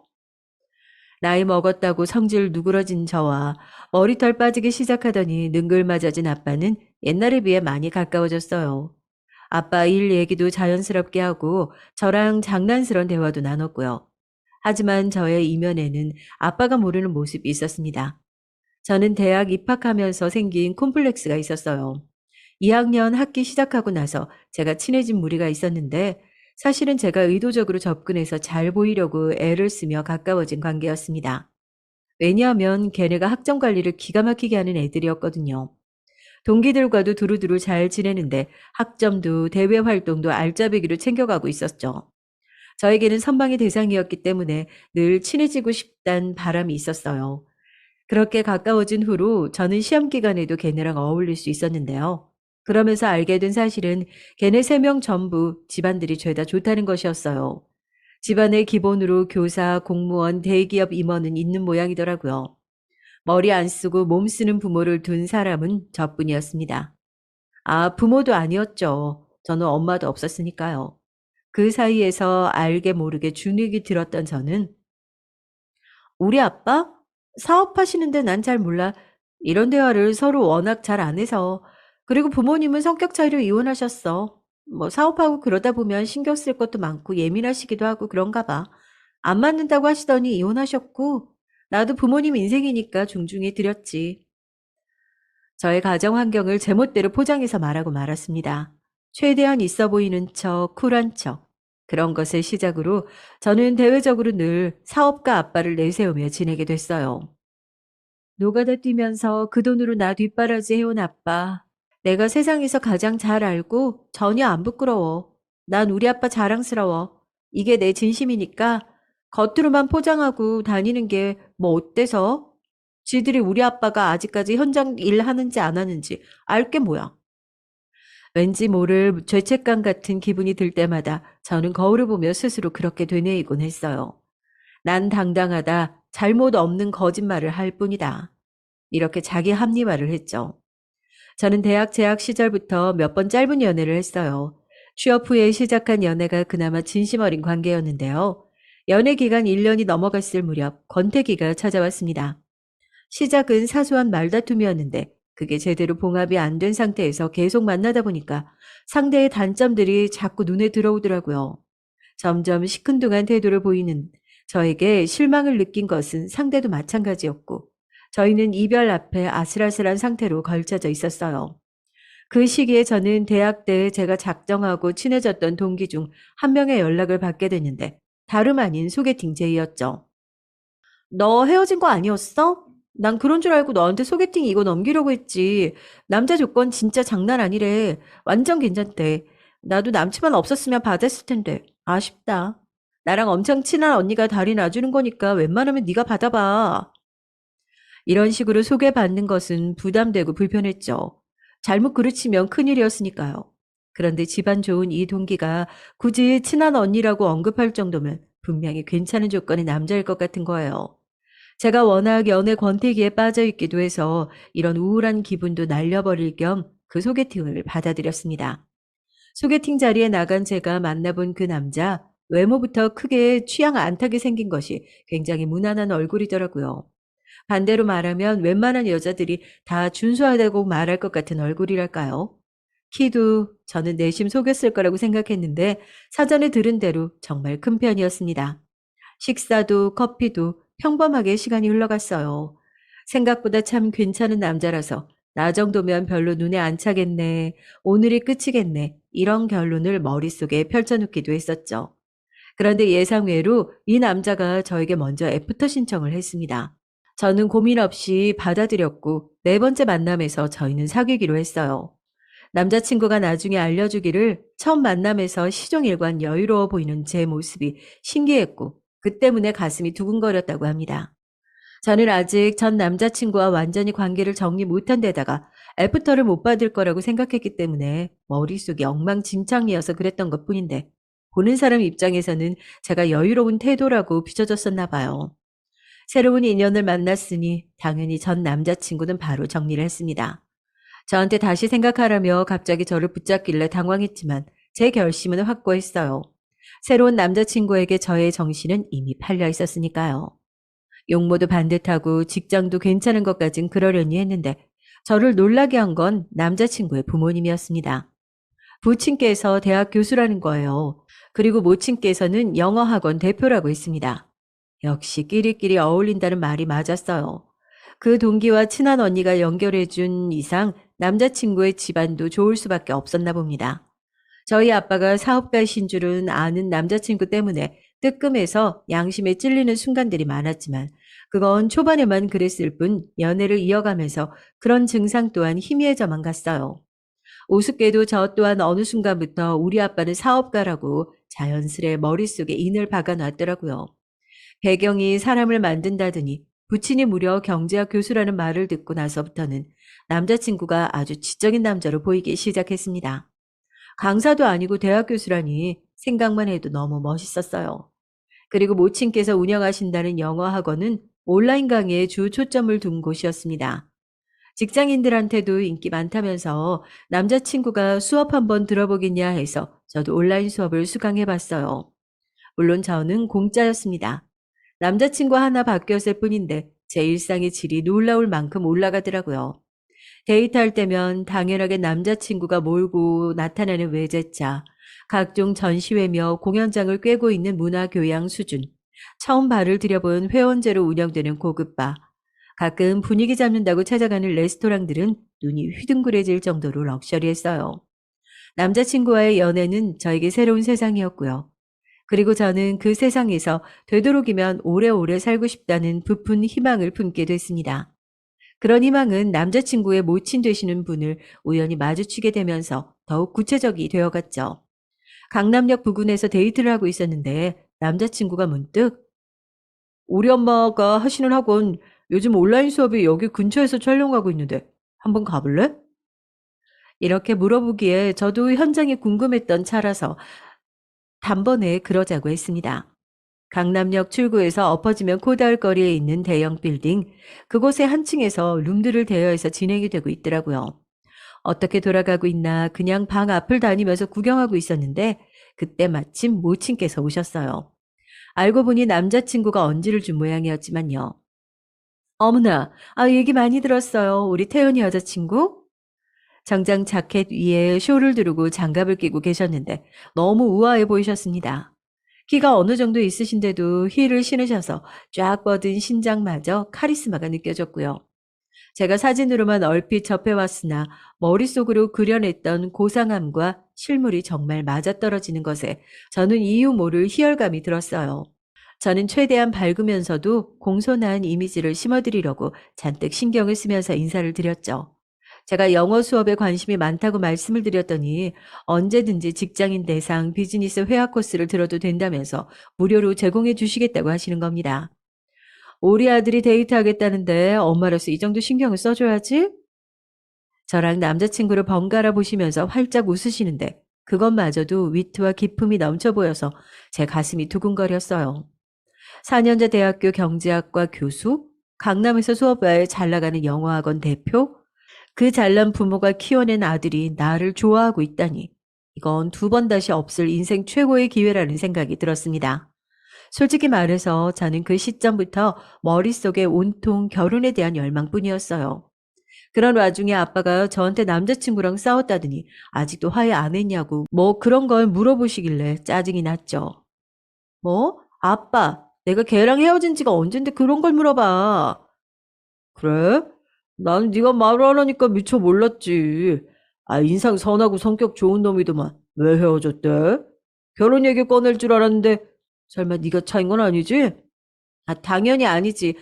그런 찐따랑 내가 계속 만날 줄 알았어? 나 이제 결혼 생각할 나이야.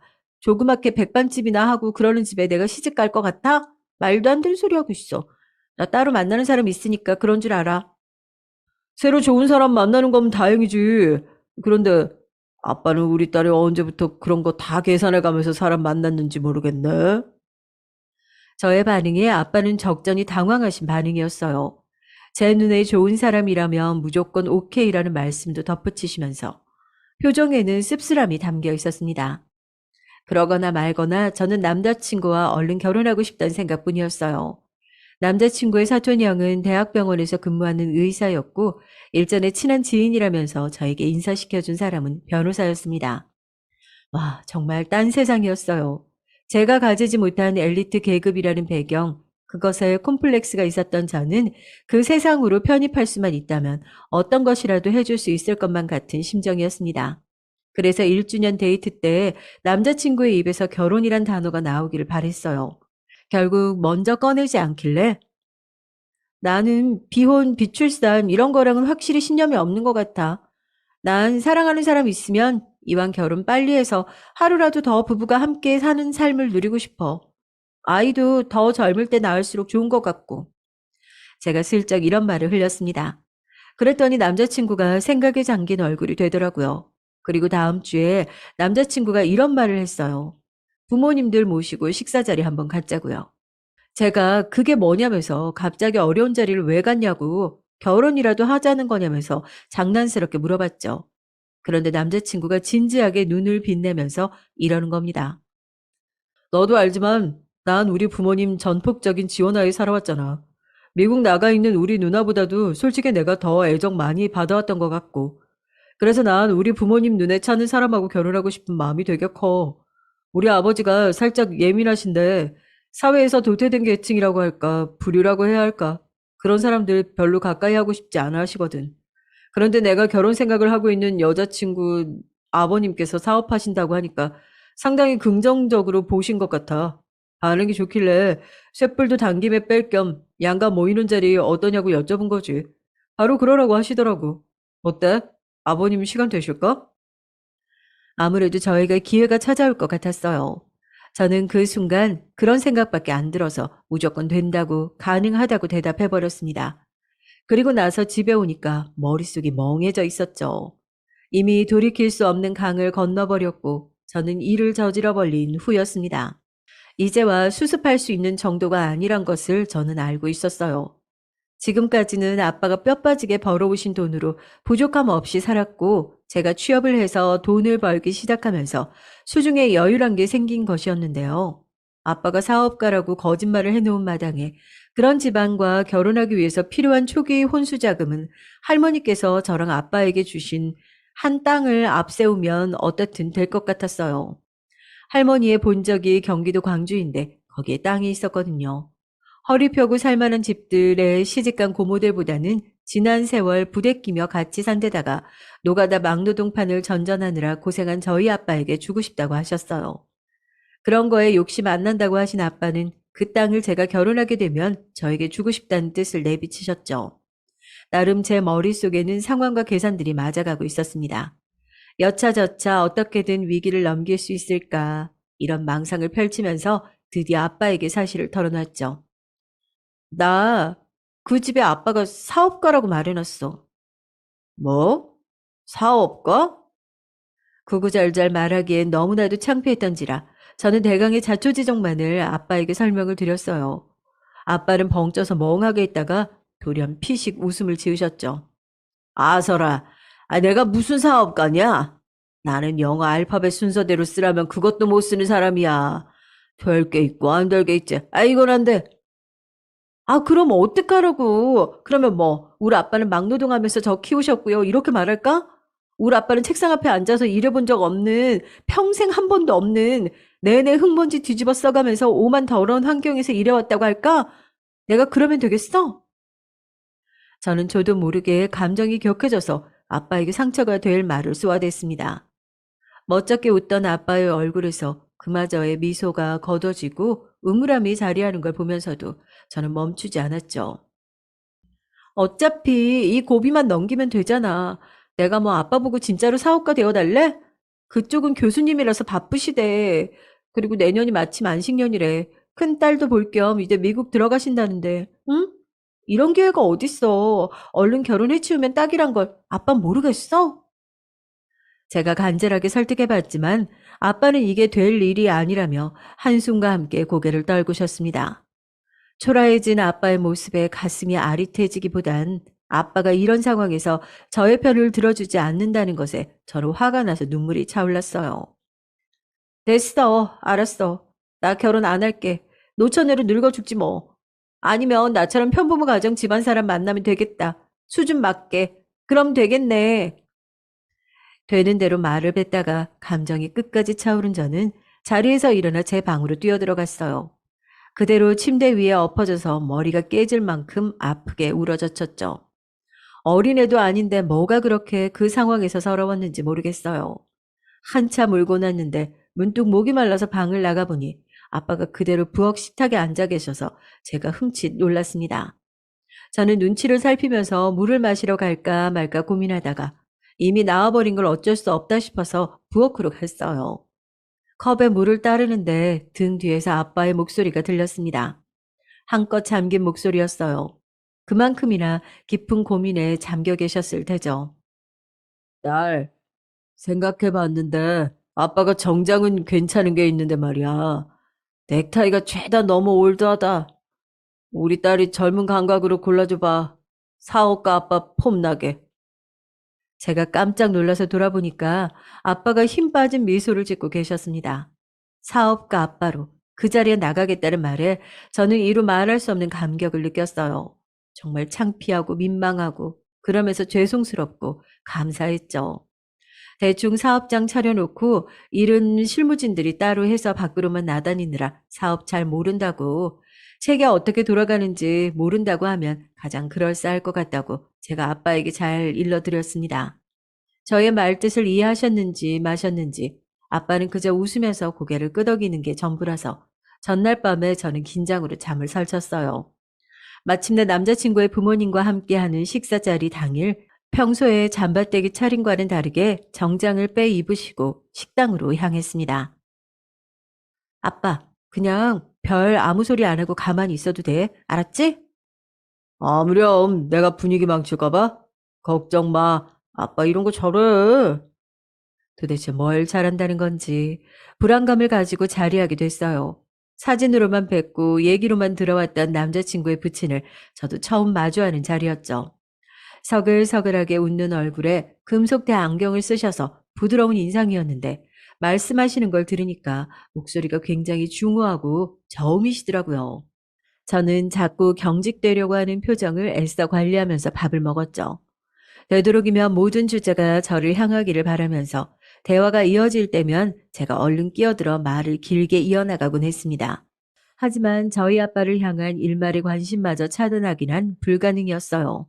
제가 과묵한 사람이 척 굴면서 말을 줄이면 된다고 했던 거랑은 달리 제 조언과 당부를 잊은 것인지 아빠는 퍽 살갑게 말을 늘어놓았습니다. 저러다가 무슨 말 실수라도 하는 건 아닌가 싶었는데 저는 점점 놀라게 됐죠. 그 사업해서 돈은 좀 만졌지만 늘 검소하게 살려고 노력하고 있습니다. 이 점을 저희 딸내미한테도 늘 강조하고 있죠. 저희 가훈이자 가풍입니다. 너스레를 떨며 허허 웃는 아빠에게서는 제가 본디 알던 헐렁이 중년 아빠의 면모를 찾아볼 수 없었어요. 티나게 아빠를 말릴 수도 없어서 저는 불안에 혼자 눈을 떨면서 있었어요. 지금 사업은 동업자한테 실상 넘긴 셈입니다. 저는 허울로서 종종 업장 들여다보고 있는 형국이고요. 이제 인생의 황금기에서 할 다른 일을 찾아봐야 할 때인 것 같습니다. 그런데 우리 아빠가 이런 말투를 구사할 수 있었던 사람이었던가 들을수록 신기하고 믿어지지가 않는 거예요. 여유는 물론 기품마저 넘치는 것에 저는 적잖이 당황했습니다. 도대체 어떻게 된 일인지 모르겠는 거예요. 남자친구의 부친께서 요즘 부동산이 화두인데 이것에 관심이 많다면서 서두를 펼치시자 아빠가 어디 지역에 아파트 들어가는 것 하며 각종 시공사 이야기, 부동산 투기 이야기, 그에 관련되어 정권 이야기까지 줄줄 늘어놓으시는 겁니다. 저는 웃으면서 대화를 경청하는 척했지만 완전한 돌발 상황에 속은 금방이라도 뒤집어질 것 마냥 울렁거렸어요. 그러니까요. 총수요가 따라오기 때문에 인플레이션이 일어난다지만 더 흔한 입장으로는 뭔가 상승하기 때문 아니겠어요? 이 원자재 가격이 뛰니까 결국은 코스트 푸시 인플레이션이 일어날 수밖에요. 이게 정말 저희 아버지 입에서 나온 말들이 맞는 것인지 전 너무나도 혼란스러웠습니다. 갑자기 다른 세계에서 뚝 떨어진 이방인이 된 것 같았어요. 경제학 교수인 남자친구의 부친과 함께 유식한 대화를 이어가고 있는 게 정말 저희 아빠가 맞는 것인지 저는 체할 때 증상처럼 몸이 싸하게 식고 배 부분이 차가워져서 슬쩍 젓가락을 내려놓고 테이블 아래로 손을 주물주물 만졌습니다. 그때였어요. 테이블 아래 아빠의 왼손이 뻗어오더니 제 손을 슬쩍 잡아왔습니다. 저는 놀라서 아빠에게 눈짓을 했는데 너무나도 태연하게 남자친구의 부모님께서 하시는 말들에 웃으면서 고개를 끄덕이고 계셨죠. 그러다 저랑 눈이 마주쳤을 때 아빠는 상대편 몰래 저에게 입모양으로 말씀하셨습니다. 괜찮아 라고요. 아빠가 괜찮다는 것인지 저보고 괜찮냐고 물어온 것인지 저는 그 순간 분간하지 못했어요. 다만 아빠의 얼굴을 보고 그 입모양을 읽어낸 순간 걷잡을 수 없는 감정의 파도가 제 안에서 일어났다는 것이죠. 다음에는 아빠들끼리 따로 만나서 심도 깊은 대화를 나눠보자고 남자친구의 부친께서 즐겁게 말씀하시는 거에 저도 심장이 거세게 뛰었습니다. 남자친구의 누나 문제 때문에 결혼식 날짜는 다음번에 더 구체적으로 날짜를 확장하자는 것으로 되었고요. 모두가 웃고 있는데 저만 테이블 아래 감춘 손을 덜덜 떨면서 불안에 휩싸이고 있었죠. 이게 맞나? 그런 확신이 없으니까 미칠 것 같은 불안이 저를 휘감았습니다. 식사 결제는 남자친구가 나서서 했어요. 저희는 일부러 차를 멀리 세워두었기 때문에 식당 입구에서 남자친구 쪽과는 인사를 나눴습니다. 모친께서 저에게 안색이 안 좋다고 체한것 아니냐며 얼른 들어가 쉬라고 하시는데 꿀 먹은 벙어리 마냥 대답도 못하고 꾸벅 인사만 하고 돌아섰습니다. 아빠와 함께 멀리 세워둔 차로 향하면서 아빠, 나 때문에 준비한 거야? 공부라도 했어? 저의 입이 스르르 열렸어요. 내가 현장 짬이 얼만데 야 나도 나름 그런 쪽으로 빠삭하다면 빠삭해. 베테랑 우습게 보지 마라. 아빠가 웃으면서 대답하는데 저의 가슴은 갈갈이 찢겨지고 있었습니다. 그 고통, 아빠는 저보다 앞서 겪으셨을 거라고 생각하니 눈시울이 뜨거워졌어요. 딸, 아빠 잘했어? 응, 아빠 최고였어. 딸, 행복하지? 행복한 거 맞지? 아빠가 저의 얼굴을 보며 행복하냐고 물어보는데 저는 아무 말도 할 수가 없었습니다. 행복이요? 그거 생각해 본 적 없었어요. 제가 남자친구랑 정말 사랑해서 결혼이 하고 싶은 것인가, 냉정하게 저의 양심에 걸고서 그렇지는 않다는 생각이 들었습니다. 사랑은 하지만 제가 미쳐서 열망한 것은 그의 배경이었습니다. 제가 원한 것은 그들의 세상에 합류하는 것이었어요. 제가 걸음을 멈추자 아빠도 따라서 멈추시곤 저를 걱정스런 표정으로 쳐다보셨습니다. 저는 오래전 마주한 엄마의 얼굴을 떠올려냈어요. 약간의 경멸과 짜증이 담겨있던 그 표정이 제가 본 엄마의 마지막이었습니다. 아무한테도 말한 적 없었지만 저는 제가 20살이 되었을 때 제 고등학교 졸업식에 엄마가 와주지 않을까 내내 기다렸어요. 추우니까 이만 가자는 할아버지 할머니에게 남몰래 물어보고 싶었어요. 저희 엄마 연락 온 거 없었어요? 정말요? 우리 엄마인데 그럴 리가 없는데. 그런 말은 속으로만 삼켰지만요. 저는 결혼한다면 행복한 가정을 가지고 싶었습니다. 부부간의 신뢰를 바탕으로 형성된 단단한 가정을요. 아빠, 정말 미안한데 잠깐 여기서 기다리고 있을래? 저는 당장이라도 눈물이 쏟아질 것 같은데 아빠 앞에서 그럴 수가 없어서 다급하게 말하고 돌아섰습니다. 그리고 식당의 주차장 방향으로 달렸어요. 저기 멀리 차에 올라타고 있는 남자친구와 그의 부모님이 보였습니다. 제가 막 달려오는 모습에 놀라서 다들 멈칫했죠. 죄송해요. 죄송합니다. 제가, 제가 거짓말을 했어요. 턱까지 차오른 숨을 내쉬며 제가 이실직고를 뱉었습니다. 저는 몸을 떨면서도 이걸 멈출 수가 없었어요. 지금이 아니면 제대로 된 용기를 낼 수 없을 것 같았고, 무엇보다 오늘 이대로 아빠를 팔아먹은 딸로 남고 싶지 않았기 때문입니다. 저희 아빠 사업하신 적 없으세요. 소위 그 막노동이라고 하는 일을 쭉 해오셨고요. 현재도 그쪽 현장 일 하십니다. 눈물이 후두둑 떨어져서 차라리 다행이었어요. 눈물 때문에 시야가 흐려져서 경악에 가득 찬 얼굴들이 저를 향한 충격과 실망의 시선들이 정확히 보이지 않았거든요. 제가 집안 수준으로 실망시켜 드릴까봐 거짓말을 했어요. 아빠한테 연기해달라고 제가, 제가 그랬습니다. 죄송합니다. 정말 미안해, 오빠. 그동안 속여와서. 남자친구는 1년 넘게 봐온 제가 내내 알아왔던 사람과 다르단 것에 많이 놀란 눈치였어요. 당연한 얘기지만요. 부친께서는 거의 숨을 토하셨습니다. 아니, 이런 경우 없는 아가씨를 봤나? 지금 너무 당황스럽네요. 이렇게 되면 당연히 결혼 얘기는 무효예요. 원 당황스러워서 내 얼굴이 다 화끈거리네. 모친께서도 씩씩거리더니 먼저 차에 올라타셨어요. 남자친구는 허탈한 눈빛으로 저를 가만히 쳐다보다가 자기 부모님을 따라서 차에 탔고 제 시야에서 멀어져 갔습니다.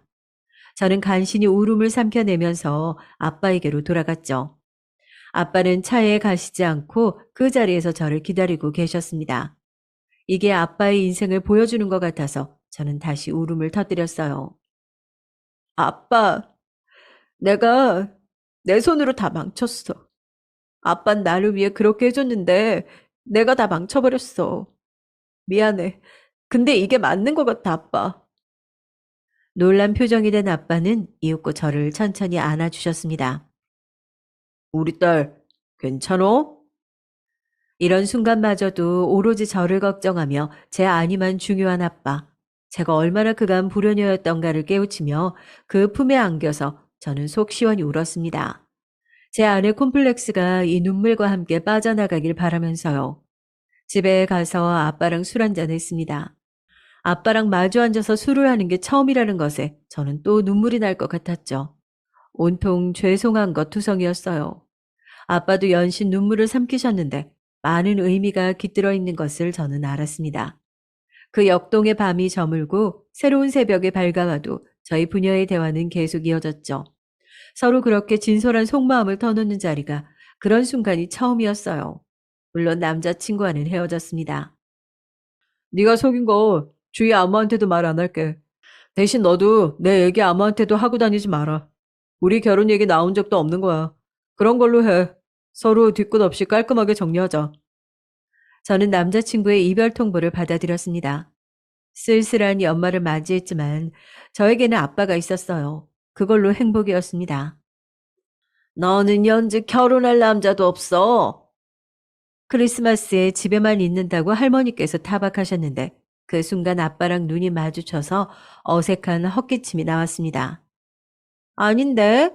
할머니가 광주댁에 다녀오시는 동안 많은 일이 있었는데 나중에 알려드릴게. 얘는 참, 나 죽으면 알려주겠네. 할머니의 타박에 제가 피식 웃었는데 보니까 아빠도 킥킥 웃고 계시더라고요. 유튜브 사연 채널을 할머니 덕분에 알게 됐는데 이거 보시는 거 아닌가 모르겠네요. 앞으로 할머니, 아빠를 위해 효도하는 삶을 살 거예요. 평생 속지 않은 마음으로요. 그러니 저 조금만 더 지켜봐 주세요. 그리고 아빠 사랑합니다. 정말로 많이 사랑합니다.